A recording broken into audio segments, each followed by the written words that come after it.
Now this is quite something. Created during a geological upheaval over 1,000,000 years ago, this natural garden's distinct red rock formations bewilder the mind and capture the imagination. As author and activist Helen Hunt Jackson explained it, quote, "You wind among rocks of every conceivable and inconceivable shape and size, all bright red, all motionless and silent, with a strange look of having been just stopped and held back in the very climax of some supernatural catastrophe," end quote. And in today's episode, we are going to talk about planning your expedition to this natural wonder to behold this spectacle in a way comfortable for both you and your hiking companion. Welcome to We'll Hike for Treats. I am Sebastian. In today's fresh episode, we go over the Garden of the Gods, a natural wonder found in Colorado. Specifically, that's Colorado Springs, and just a short drive from a banquet of tasty places to grab either a quick bite to eat or a coffee. Today, I'm going to go over 3 tips for hiking this area with your adventure buddy. If you're new to this channel or just stumbled in, here we discuss all things related to hiking with dogs. This video is sponsored by Hiking Dog Co.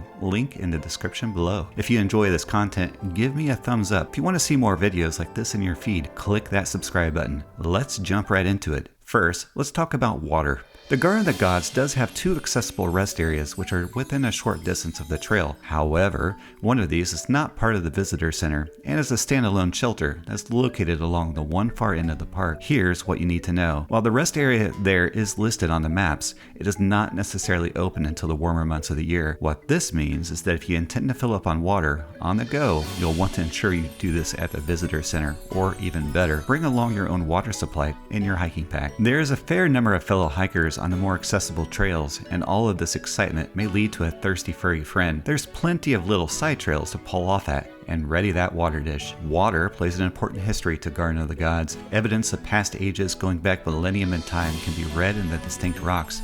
From ancient sea, eroded remains of ancestral mountain ranges, alluvial fans, sandy beaches, and even great sand dune fields. These are very much the sights you are going to want to experience firsthand in a way that's comfortable for both you and your dog. Let's talk about a reactive dog. That gets into our second point today. A reactive friend who gets a little overstimulated being around a lot of people. Well, you'll want to explore the further edges of the trail system and not necessarily the main rock formations. The rock formations are a spectacle to behold at any distance, but for a reactive furry friend, you might find they have a better time hiking along with you along that further perimeter of the trail.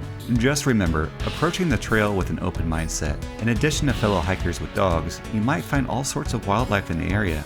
This is a natural landscape, so be on the alert for anything from birds to snakes. And if you venture into the thick of it, even ticks, you aren't packing a basic medical supply kit for your furry friend. Consider the med kit or the supplies sold by Hiking Dog Co. Company. Check out the link in the description below. Speaking of planning ahead, let's talk about fun for our third point today. You see, fun for a furry friend and the Open Meadow Dog Park located near the overflow parking. Here, discover a few extra steps to let your furry friend run off some excess energy. It's a great place to go. The field is quite large, but it's also not fenced in. This park is great for a dog that has dog park manners and won't stray too far from you, but not the park you'd want to go to let a friend run free that only knows the boundaries by finding a fence. There's more to talk about, but that's all the time we have today. This is We'll Hike for Treats. In today's fresh episode, I went over 3 important details about hiking with a furry companion around the infamous Garden of the Gods, located in Colorado. The April 5th, 1893 issue of the Colorado Transcript reported, quote, "It was Helen Hunt Jackson, it is said,